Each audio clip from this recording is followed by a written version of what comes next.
अस्सलाम वालेकुम, मैं हूं शाहजेब खानजादा। हुकूमत फैसला करती है और फिर अपने फैसले पर कायम नहीं रह पाती है। ईसीसी ने भारत से चीनी और कपास दरामद करने का फैसला किया, मगर काबीना ने उस फैसले को मौखर कर दिया। 2 दिन पहले हम्माद अजहर को वजीर खजाना बनाया गया और फिर खबर आई कि ये ओहदा उनको आर्जी तौर पर दिया गया है। शौकत तरीन नए वजीर खजाना होंगे। फिर खबर आई कि वो एडवाइजर बनेंगे। ये मामलात क्या हैं और मामलात कहां जा रहे हैं? क्या चीजें इस तरीके से दुरुस्त हो सकती हैं और क्या मईशत दुरुस्त सिमत में ही जा रही है? खुद शौकत तरीन साहब हमारे साथ मौजूद होंगे। शौकत तरीन साहब, बहुत शुक्रिया। सबसे पहले इस वक्त सभी जानना चाहते हैं कि आप बतौर फाइनेंस मिनिस्टर आ रहे हैं, फाइनेंस एडवाइजर आ रहे हैं, इकोनॉमिक एडवाइजर आ रहे हैं, किस तरीके से आ रहे हैं?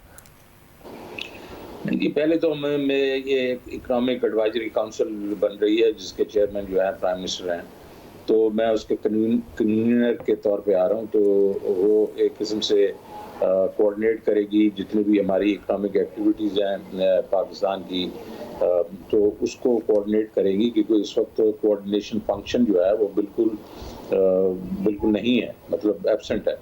तो उससे ये है कि कोई सिमत नज़र नहीं आ रही कि इकॉनमी की साइड पे जा रही है। तो उसका कन्वीनर होने से जाहिर है कि मुझे मैं हेल्प कर सकूँगा अपना इस गवर्नमेंट को। लेकिन उसके बाद जाहिर है कि ये भी मेरे से पूछा गया कि मैं किसी ओहदे पे आना पसंद करूँगा कि नहीं। तो मैंने उनको कहा कि देखें, इस वक्त मेरा एक नैब ने अपील की हुई है उसके बीच में अपना ये अपना हाई कोर्ट में, और वो मेरे फेवर में ही जा चुका है ये नतीजा, लेकिन उन्होंने अपील की हुई है।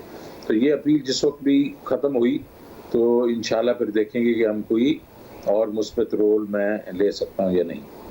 मगर तई साहब, जो मईशत के मसाइल हैं, जो एडवाइजरी रोल है, ज़ाहिर ये हुकूमत आई उस वक्त भी इन्होंने मुख्तलिफ कमेटीज़ बनाई और बड़े लीडिंग इकोनॉमिस्ट भी उसमें रखे, मगर फिर उसका वो असर नहीं रहता है। तो जब तक आप डिसीजन मेकिंग में नहीं होंगे, आपको लगता है आप कोई फ़र्क डाल पाएंगे? नहीं, मैं ज़्यादा फ़र्क तो नहीं डाल सकते, आपकी बात सही है।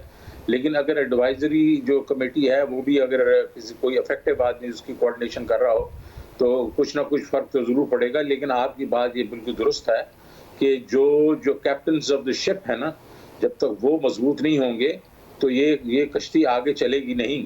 लेकिन ये है कि मैंने आपको मजबूरी बता दी, और मेरा प्रिंसिपल है कि मैं अगर मेरे पर कोई केस अगर बना हुआ है, हालांकि ये इस वक्त तो ये ओनस जो है वो नैब पे है कि वो अपनी अपील कर रहे हैं, क्योंकि मुझे तो उन्होंने बरी कर दिया है। लेकिन फिर भी as a matter of principle I would just not like to take a position as of now, and hopefully in the near future ये अगर डिसाइड हो जाता है तो फिर जो भी प्राइम मिनिस्टर चाहेंगे तो वो इंशाल्लाह करेंगे। यानी कि अगर ये डिसाइड हो जाता है तो उसके बाद अगर आपको फाइनेंस मिनिस्ट्री ऑफर की जाती है तो फिर आप कबूल कर लेंगे? बिल्कुल। और तरीन साहब, इस वक्त अगर आप एडवाइस भी करने जाते हैं, आप जिस तरह मईशत को देख रहे हैं, बहुत ज़्यादा सवाल उठ रहा है कि क्या हमने IMF की बहुत सख्त शराइत मान ली हैं? क्या हम इससे बेहतर निगोशिएट कर सकते थे? आपने माजी में IMF से भी निगोशिएट किया हुआ है, मईशत भी चलाई है बतौर वजीर ख़जाना। आपके ख्याल में क्या बहुत सख्त प्रोग्राम मान कर आ गए हम?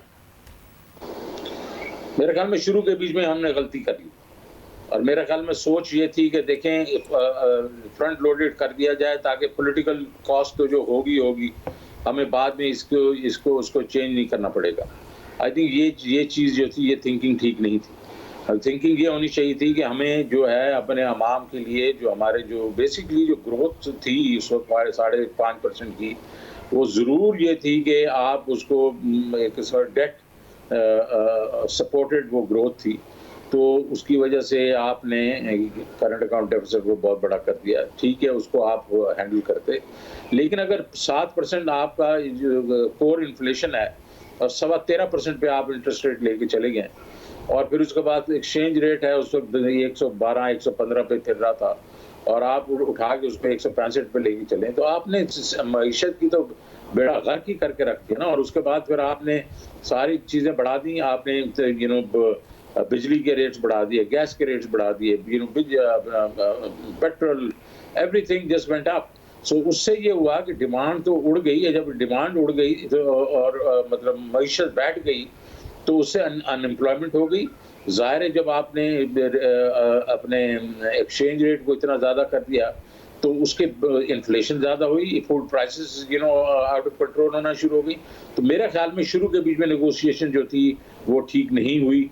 अब जो है हम इसमें फंसे हुए हैं और हमें ये देखना है कि हमने इसको कैसे टैकल करना है गोइंग फॉरवर्ड, क्योंकि हमने $500 मिलियन भी ले चुके हैं इस वक्त। लेकिन हमें अपनी नेशनल इंटरेस्ट को पहले देखना पड़ेगा और ये देखना पड़ेगा हमारा अवाम जो इस वक्त पिस चुका है कोविड से, कोविड 1, 2, 3, तो वो कितना सहार सकता है ये जितने भी हम उसके ऊपर हम बोझ डाल रहे हैं। तो उसके बाद अगर हमारे ख्याल में ये इतना बोझ नहीं सह सकते तो we should go back to IMF और कहें यार देखो, सारी दुनिया के बीच में लोग इस वक्त जो है रिलीफ दे रहे हैं अपने अवाम को और हम उनके ऊपर बोझ डाल रहे हैं। और कोविड 3 आ गया है इस वक्त और कोविड 3 जो है बड़ा सख्त है इस वक्त। तो मेरा अपना व्यू ये है कि हम हर वो चीज़ करें जो हमारे नेशनल इंटरेस्ट में और हमारे जो अवाम के इंटरेस्ट में है। लेकिन मैं ये नहीं कह रहा हूँ हमें IMF से निकल जाना चाहिए, लेकिन आई थिंक उनको हमें एक समझाना चाहिए कि भाईजान आप दुनिया के बीच में देखें क्या हो रहा है और आप हमारे साथ क्या कर रहे हैं। और इस प्रोग्राम में आपको लग रहा है कि आने वाले दिनों में अगर कोई 4-4.5 रुपए का बिजली की कीमतों में और इजाफा होता है, इन्फ्लेशन वैसे ही आउट ऑफ कंट्रोल है, तो और ज़्यादा प्रेशर आ जाएगा। साथ में रेवेन्यू मेजर्स जो कहे जा रहे हैं, हालांकि एक अच्छी ग्रोथ हमें नज़र आई है, मार्च के नंबर्स भी जो आ जाए, मगर उसमें भी ज़्यादा इजाफा नहीं हो पाएगा।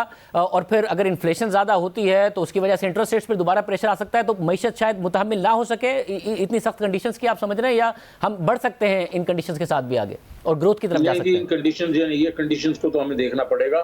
मैं दूसरी साइड से ये जरूर कहूंगा कि हम जो है एज अ गवर्नमेंट हमें ये भी चाहिए कि हम अपना भी घर ठीक करें। देखें ना जी, इस वक्त आपने पावर सेक्टर जो है, पावर सेक्टर के जो आपका जो लॉसेस थे वो तकरीबन 19% थे 2018 में।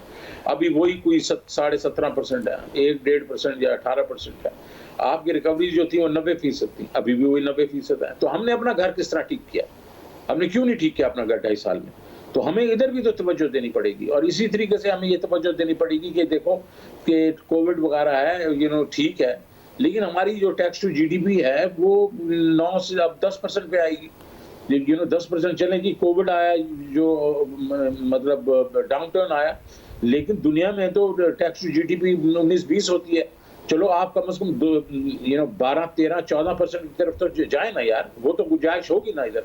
So what I'm saying is हम अपना घर भी ठीक करने की कोशिश करें। दूसरा, किसने हमें रोका है कि हम ये SOEs जो हैं इनको ठीक ना करें? ये जिस तरीके से चल रही हैं, हम अभी तक 2.5 साल में इनके MDs भी नहीं लगा सके, इनकी मैनेजमेंट भी नहीं चेंज कर सके। ये कैसा मतलब एक किस्म का हमारी परफॉर्मेंस है।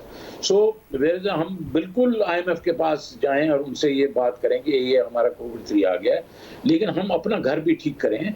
और जब हम अपना घर ठीक करना शुरू हो जाएंगे तो IMF और बाकी जो इदारे हैं, वर्ल्ड बैंक वगैरह, वो भी हमारी बात मानेंगे।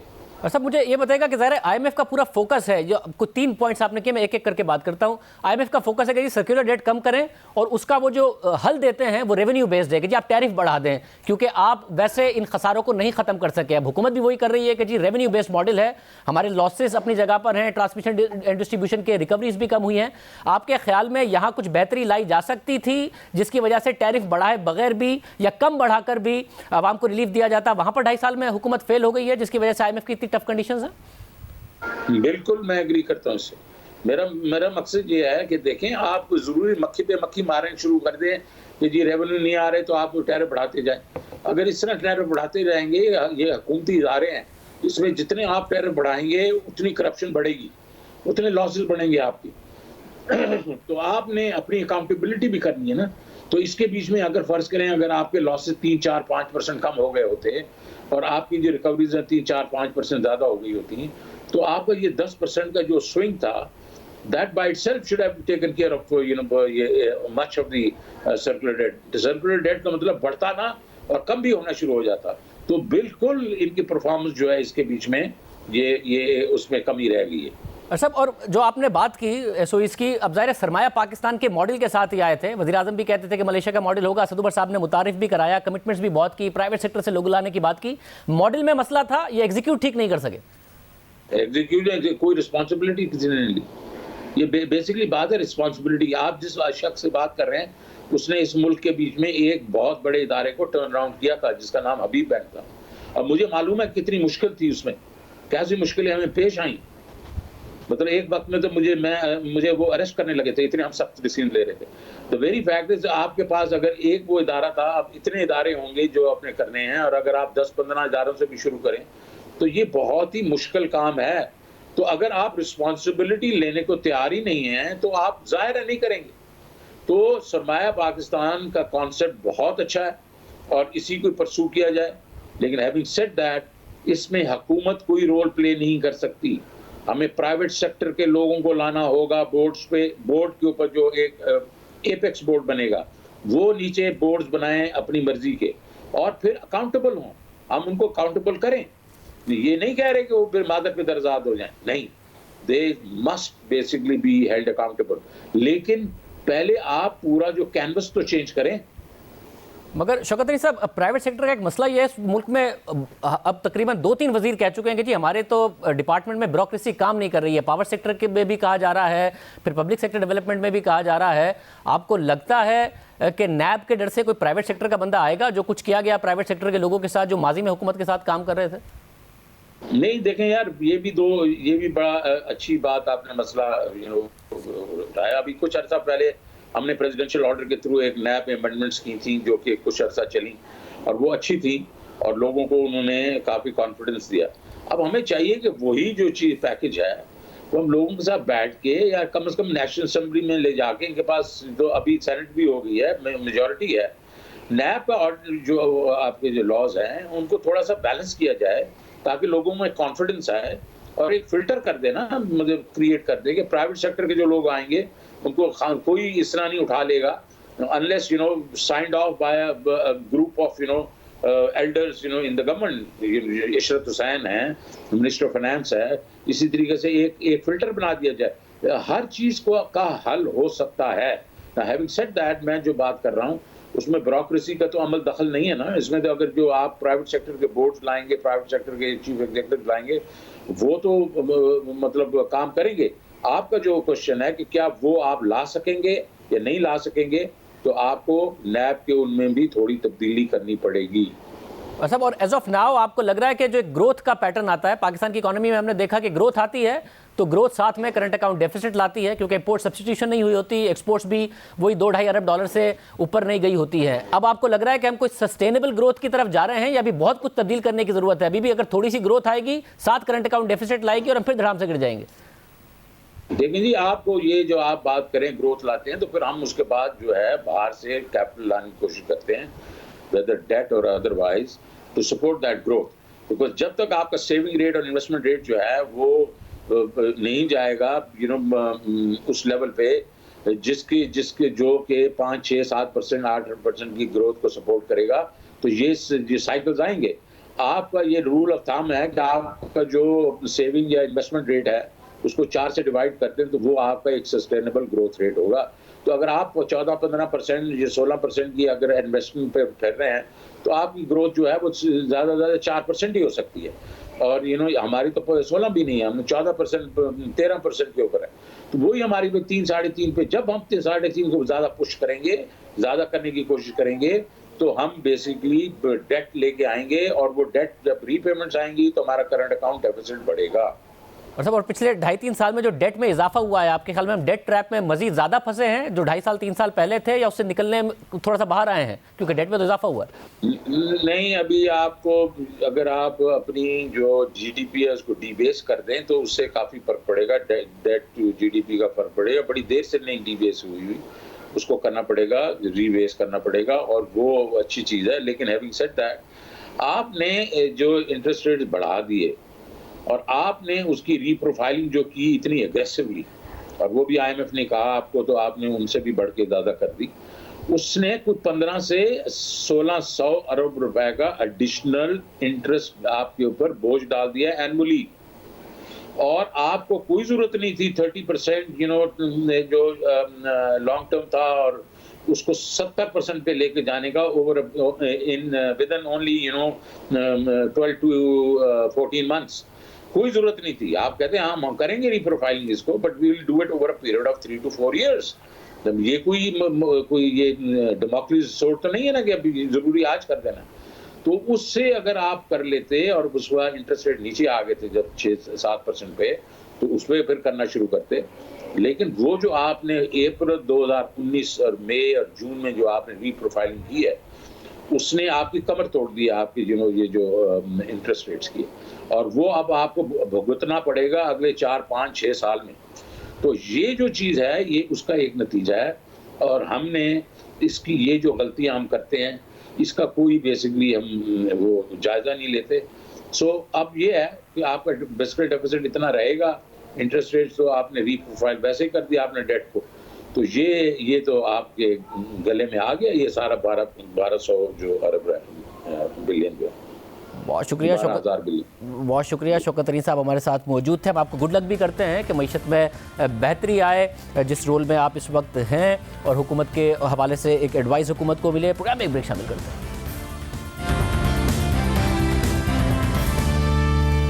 कल वजीर खजाना ने ऐलान किया कि पाकिस्तान भारत से चीनी और कपास दरामद करेगा। इस ऐलान को दुनिया में पाक भारत ताल्लुकात से मुताल्लिक एक अहम पेशरफ्त के तौर पर देखा गया। आलमी मीडिया पर हेडलाइंस लगी, दोनों मुमालिक के बेहतर ताल्लुकात के हवाले से तबसरे हुए, मगर हुकूमत ने आज अचानक भारत से चीनी और कपास दरामद करने का फैसला मौखर कर दिया। वज़ीर आज़म इमरान खान की ज़ेर सदारत आज इजलास हुआ, उसमें यह फैसला हुआ। काबीना की अंदर की कहानी क्या है? काबीना के अहम रुकन शफकत महमूद साहब आज हमारे साथ मौजूद हैं। शफकत महमूद साहब बहुत शुक्रिया। शफकत महमूद साहब, जाहिर है जो भी ईसीसी का फैसला है वो सब्जेक्ट टू कैबिनेट अप्रूवल होता है, मगर सवाल ये उठ रहा है कि जो मिनिस्टर इंचार्ज हैं कॉमर्स के, वो वजीर आजम हैं। समरी जो भेजी गई है एसीसी को, उस पर लिखा हुआ है कि seen and authorised by minister in charge, यानी कि honourable prime minister of Pakistan, उनकी तरफ से ये हुआ। तो ये क्या मामला हुआ कि फाइनेंस मिनिस्टर भी चाहते थे, कॉमर्स मिनिस्टर भी चाहते थे, वजीर आजम भी चाहते थे, मगर काबीना ने इस बात को मुस्तरद कर दिया कि भारत से ये चीज़ें दरामद हों, चीनी और कपास? नहीं, मेरा ख्याल है प्राइम मिनिस्टर की बात तो शायद दुरुस्त नहीं है। मिनिस्ट्री ऑफ कॉमर्स ने ये समरी मूव की थी, और उस पर जो भी फैसला हुआ वो कैबिनेट ने उसको दोबारा डिस्कस किया। ये मकसद ही कैबिनेट कमेटीज़ का ये होता है। कैबिनेट कमेटीज़ प्रपोजल्स देती हैं, जुज़वी तौर पे अप्रूव करती हैं, और उसके बाद जो कैबिनेट है वो सारे इश्यूज़ को डिस्कस करती है। तो हमने इसको डिस्कस किया और हमने इसको मौखर कर दिया। मज़ीद स्टडी करेंगे, मज़ीद देखेंगे। साहब, मगर मैं ये जानना चाह रहा हूँ कि क्योंकि मिनिस्टर इंचार्ज कॉमर्स के रज़ाक दाऊद साहब ने ये वजीर आजम, और इसमें लिखा हुआ है seen and authorised by prime minister, तो क्या लिख दिया है सिर्फ? वजीर आजम ने देखी नहीं थी असल में समरी, उन्हें पता नहीं था इसी से ये जा रहा है मामला? देखें, ये डिटेल की बात है, मुझे इसका इल्म नहीं है कि, लेकिन मैं कह सकता हूँ क्योंकि मैं कैबिनेट में मौजूद था कि प्राइम मिनिस्टर खुद इस चीज़ को, इसमें उनको एक रिजर्वेशंस थे, और उन्होंने इसको कहा कि कैबिनेट इसको दोबारा स्टडी करेगी। सब, और क्या फिर कल अनाउंस नहीं करना चाहिए था फाइनेंस मिनिस्टर को? क्योंकि दुनिया भर में हेडलाइंस लग गई और इसको एक बड़ी मस्बत खबर के तौर पर देखा गया पाकिस्तान और भारत के ताल्लुकात के हवाले से, क्योंकि अनाउंस ऐसे किया गया कि मंजूरी हो गई है। अनाउंस नहीं होना चाहिए था कल? मेरा ख्याल है कि शायद, क्योंकि मैं भी एक कैबिनेट कमेटी को हेड कर रहा हूँ, और जहाँ पे ऐसे इश्यूज आए जिनके ज़रिए जिनकी रिपरकशंस बहुत सारी हों, चाहे वो डोमेस्टिक हों चाहे फॉरेन हों, तो उसको मेरा ख्याल है कि पब्लिक करने से पहले अगर कैबिनेट में आ जाए तो ज़्यादा बेहतर होता है। और ये एक ऐसा इश्यू था कि जो डेफिनेटली कैबिनेट में डिस्कस होना था। और मैं आपको एक और चीज़ बताऊँ शाहज़ेब कि अगर एक मिनिस्ट्री कोई चीज़ डिसाइड करती है तो कैबिनेट उसको अगर ओवर रूल करती है तो ये एक प्रोसेस का हिस्सा है, और इस प्रोसेस में जो आप समझते हैं चेक्स एंड बैलेंसेस हैं वो उसमें मौजूद हैं, क्योंकि आखिर में तो कलेक्टिव डिसीजन है ना कैबिनेट की। तो जो कलेक्टिव डिसीजन कैबिनेट की है वो ज़्यादा मोहतरम है जो एक कैबिनेट कमेटी के डिसीजन के मुकाबले में। वैसे तो वजीर आजम और काबीना को, और खासतौर से वजीर आजम का एतराज़ इस बात पर था कि इसी समरी क्यों गई, या इस बात पर था कि इसको अनाउंस क्यों किया गया जब तक कि काबीना से अप्रूव नहीं हुआ था? नहीं, मेरा ख्याल है कि जो उसका सब्सटेंस है उस पर मज़ीद जो सोचो विचार की ज़रूरत थी। तो मैं कह रहा हूँ कि बेहतर होता कि शायद ये कैबिनेट में आने से पहले अगर पब्लिक ना होता तो वो जो एक हमारा प्रोसेस है जिसमें चेक्स एंड बैलेंसेस है, तो वो सही तरीके से पूरा हो जाता। साहब अगर बतौर फाइनेंस मिनिस्टर देखें जो कल हमाद साहब ने अनाउंस किया, उससे पहले का एक सीक्वेंस था, नरेंद्र मोदी साहब की तरफ से खत लिखा जाना, वज़ीर-ए-आज़म पाकिस्तान का जवाब देना, सीज़ फायर मुआहदे के ऊपर वापस जाना, फिर हमने देखा कि ताजिकिस्तान में वज़ीर ख़ारजा ने इस बात को अप्रिशिएट किया कि जी इंडियन फॉरेन मिनिस्टर जो हैं उन्होंने पाकिस्तान के ऊपर तनकीद नहीं की। फिर इकोनॉमिक सेंस था क्योंकि पाकिस्तान में चीनी महंगी है, दुनिया भर में महंगी है, भारत में कल बताया हमाद साहब ने कि हमसे 15 से 20% सस्ती है, हमें मिलती सस्ती मिल जाती। कपास पाकिस्तान में शॉर्टेज है, दुनिया में से अगर हम मंगाएंगे तो फ्रेट कॉस्ट बहुत ज़्यादा बढ़ गई है, भारत से अगर आ जाती तो ज़ाहिर सड़क के ज़रिए आ जाती, उसमें भी हमारी बचत होती। तो इकोनॉमिक फ़ायदा हमारा है, भारत तो अफगानिस्तान भी ट्रांजिट के ज़रिए भेज रहा है, तो आपको नहीं लगता इकोनॉमिकली तो हमारा ही फ़ायदा था इस सारे मामले में? लेकिन शाहजेब कुछ फैसले ऐसे होते हैं वो सिर्फ इकोनॉमिक फैसले नहीं होते, वो स्ट्रेटेजिक फैसले भी होते हैं। उनमें जो सारे ओवरऑल उसमें फॉरेन ऑफिस की जो इनपुट है वो होती है, सिक्योरिटी नेशनल सिक्योरिटी एडवाइज़र की इनपुट होती है, उसमें कैबिनेट के मुख्तलिफ जो वज़रा हैं उनकी इनपुट होती है। तो और ये जो मामला है इसमें ऑब्वियसली जो अगस्त 5 के एक्शंस हैं कश्मीर में, जिस तरीके से कश्मीरियों पर जुल्म किया जा रहा है, जिस तरीके से वो जो नए कवानीन जो हैं वो पास किए गए हैं, तो ये ऐसी चीज़ें हैं कि जो एक बड़ा संजीदा इस पे एनालिसिस मांगती हैं, इस पे सोचो विचार मांगती हैं। शायद from A point of view of commerce ministry या जो ट्रेड है उनके हिसाब से या इवन फाइनेंस के हिसाब से ये सारी चीज़ें दुरुस्त हैं जो आपने कही हैं, लेकिन ये मामला उससे ज़रा बड़ा है और ये इसके लिए ज़रूरी था कि मुशावरत ज़रा वसी होती। बहुत शुक्रिया, शफकत महमूद साहब हमारे साथ मौजूद थे। क्या हुआ आज काबीना में, इस हवाले से उन्होंने तफसीलात बताई। प्रोग्राम में ब्रेक शामिल करते हैं, आज एक और अहम खबर आई है उस पर बात करेंगे ब्रेक के बाद। ऑपोजिशन की पीडीएम की एक अजीब और दिलचस्प सूरत हाल बन गई है। एक तरफ पीपल्स पार्टी पर नून लीग मुसलसल तनकीद कर रही है और दूसरी तरफ पीपल्स पार्टी हुकूमत के साथ नर्म रवैया इख्तियार कर रही है। गुज़िश्ता रोज़ नून लीग के सीनियर नायब सदर शाहिद खाकान अब्बासी और JUI के रहनुमा अब्दुल गफूर हैदरी की मुलाकात में यूसुफ रज़ा गिलानी को सेनेट में कायदे हिज़्ब इख्तिलाफ ना मानने पर इत्तफाक किया गया। जवाब में पीपल्स पार्टी के रहनुमा नवीद कमर ने बयान दिया कि अगर यूसुफ रज़ा गिलानी को ना माना गया तो पीपल्स पार्टी कौमी असम्बली में शहबाज शरीफ को कायदे हिज़्ब इख्तिलाफ ना मानने पर मजबूर होगी। और दूसरी जानिब सेनेट में अपोजिशन लीडर यूसुफ रज़ा गिलानी का गुज़िश्ता 3 दिनों में 2 मरतबा स्पीकर कौमी असम्बली असद कैसर से राब्ता हुआ है। पीपल्स पार्टी ने इंतखाबी इस्लाहात पर हुकूमत के साथ हर मुमकिन ताउन करने का ऐलान भी कर दिया है और कौमी असम्बली के उमूर एहसन तौर पर चलाने के लिए नवीद कमर को फोकल पर्सन बना दिया गया है। पीडीएम 4 अप्रैल को इस्तीफों पर पीपल्स पार्टी के फैसलों का इंतजार कर रही है, मगर साथ ही ये भी कह रही है कि पीपल्स पार्टी की जानिब से इस्तीफों की तवक्को नहीं है। तो फिर होगा क्या? पीपल्स पार्टी के सीनियर रहनुमा कमरुज़्ज़मा कायरा साहब हमारे साथ मौजूद हैं। कायरा साहब बहुत शुक्रिया। स्पीकर साहब के खिलाफ आप नो कॉन्फिडेंस लाना चाहते हैं, आप ओपोजिशन कहती है कि हम नहीं मानते उन्हें। गिलानी साहब ने 2 दफ़ा राब्ता कर लिया, नवीद कमर साहब को पार्लियामान को खुश उसलूबी से चलाने के लिए फोकल पर्सन कर दिया नामजद, और साथ ही इंतखाबी इस्लाहात के लिए उन्होंने कहा कि हम बात करने को तैयार हैं। पीडीएम तो कह रही है इस हुकूमत से किसी चीज़ के लिए बात करने को तैयार नहीं है क्योंकि ये धोखा देते हैं। देखिए शाहजेब साहब, पहली बात तो ये है कि अगर कोई ये लफ्ज इस्तेमाल करता है तो मैं उस इस्तेमाल करने वाले की मजम्मत करता हूँ। पीपल्स पार्टी धोखे देने वाली जमात है, मैं मजम्मत कर रहा हूँ। नहीं, वो हुकूमत के लिए कहते हैं, मगर हाँ लीडर ऑफ द ऑपोजिशन के लिए वो जरूर कहते हैं कि आपने उन्हें धोखा दिया, ये भी कह रहे हैं वो, मगर वो कह रहे हैं इस हुकूमत के साथ कुछ करने को तैयार नहीं है क्योंकि इस्लाहात के नाम पे धोखा देते हैं। देखिए मैंने गुजारिश की, जरा मुझे थोड़ा सा मौका दीजिए। पहली गुजारिश ये है कि किसी जमात को दूसरे को ये कहने का हक नहीं है कि वो ये करे और वो करे और वो कंडीशनलिटीज लगाए। न पीपल्स पार्टी किसी को शर्तें लगा सकती है, न कोई पीपल्स पार्टी पे शर्तें आयद कर सकता है। हम सब इक्वली बैठे हैं और इस पीडीएम के अंदर ये तय हुआ था। मैं शायद खाकान साहब की खिदमत में भी अदब से अर्ज करूंगा कि ये तय हुआ था कि हम, और ये तयशुदा असूल है कि इसमें कसरत राय से फैसले नहीं होने, इसमें इत्तेफाक राय से फैसले होने हैं। और ये बहुत दिनों से हम सुन रहे हैं, कुछ मेंबरान इस तरह की गुफ्तगू करते हैं कि अगर किसी जमात को रहना है तो ये करना होगा और वो करना होगा। ये किसी की चॉइस नहीं है, कोई यहाँ मास्टर नहीं है, कोई किसी को डिक्टेट नहीं कर सकता। न मैं किसी को कर सकता हूँ, न कोई मुझे कर सकता है। हम सब इक्वल हैं। हमें सबको अपने लफ्जों पे कंट्रोल रखना चाहिए और अपने लहजों का ख्याल रखना चाहिए। सब जमातें इस मुल्क की मोहतरम जमातें हैं। ये बड़े इंसल्टिव स्टाइल है, we will not tolerate this. मुझे बड़ा अफसोस है इस बात का। मैं बहुत दिनों से कह रहा हूं कि जो बातें मीटिंगों में करने वाली होती हैं वो मीडिया पे बैठ के करेंगे तो फिर उसके जवाब आएंगे। ये बड़े अफसोसनाक सूरत हाल है। सो गुजारिश ये है कि हमने मगर कल अब्बासी मीटिंग साहब के ने लिए टाइम मांगा था, 5 को हमारी मीटिंग हो रही है शाहजेब साहब, उसमें ये इशू रिजॉल्व हो जाएगा, सेटल हो जाएगा, जो भी इसका खैर साहब कैसे रिजॉल्व होगा, क्योंकि वो तवक्को किए हुए हैं कि आप लोग इस्तीफा दें, वो कह रहे हैं पीडीएम के फैसलों की पासदारी करें। कल अब्बासी साहब ने हमारे शो में कहा है कि अगर नहीं करेंगे तो फिर आप साथ नहीं चल सकेंगे। मगर कोई अकले कुल है? अब्बासी साहब कोई फाइनलिटी रखते हैं पीडीएम के अंदर, या कोई एक जमात पीपल्स पार्टी कोई फाइनलिटी रखती है कि हम जो कहेंगे वो माना जाएगा?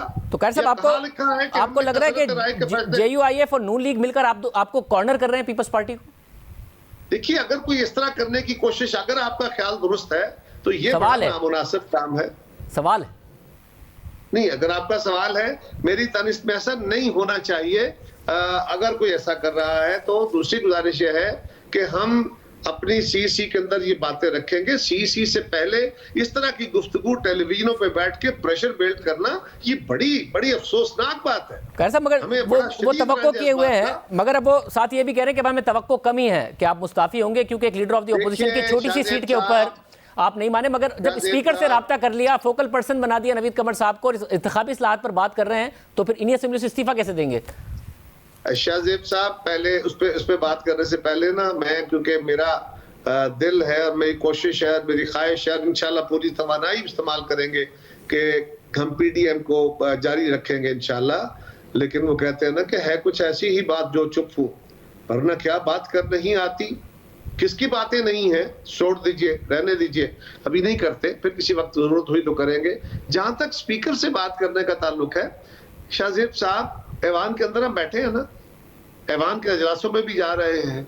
कल हसन इकबाल साहब ने और या सादिक साहब ने और मुस्लिम लीग के सब साथियों ने स्पीकर साहब के प्रिजाइड करते हुए इजलास में शिरकत की परसों की, और उसमें उन्होंने कहा कि आप ये क्या कर रहे हैं, कोविड है और कोविड के दौरान आप इजलास कर रहे हैं। तो कौन प्रिजाइड कर रहा था, किसको मुखातब कर रहे थे?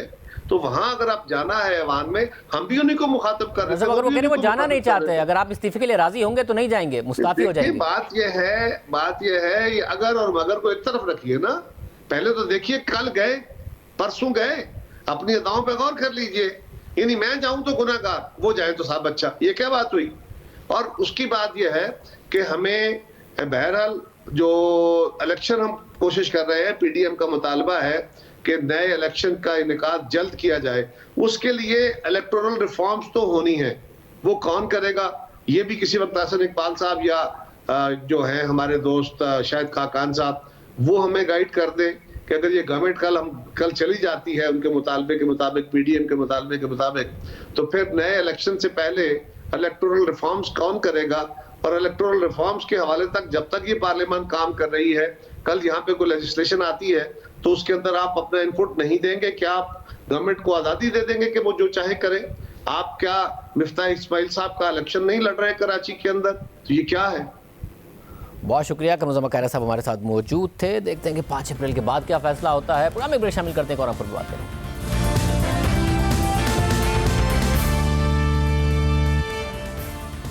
सुप्रीम कोर्ट में आज NA-75 डस्का के ज़िमनी इंतखाब से मुताल्लिक केस की एक और समाअत हुई। अहम बात यह है कि गुज़िश्ता रोज़ इलेक्शन कमीशन ने सुप्रीम कोर्ट में लापता प्रिजाइडिंग अफसरान की लोकेशन से मुताल्लिक रिपोर्ट जमा कराई थी और दावा किया था कि 10 प्रिजाइडिंग अफसरान की लोकेशन एक ही मशकूक जगह पर ट्रेस हुई।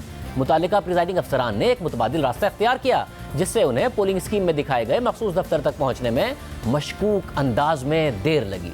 इलेक्शन कमीशन ने इस दस्तावेज को अहम और ज़रूरी करार देते हुए अदालत से इस्तदा की थी कि इसे अदालती रिकॉर्ड का हिस्सा बनाया जाए, मगर आज अदालत ने यह कह दिया कि इलेक्शन कमीशन ने अपने फैसले के बाद लोकेशन मंगवाई थी, लिहाजा मौजूदा अपील में मोबाइल रिकॉर्ड या डेटा का किस तरह जायजा लिया जा सकता है।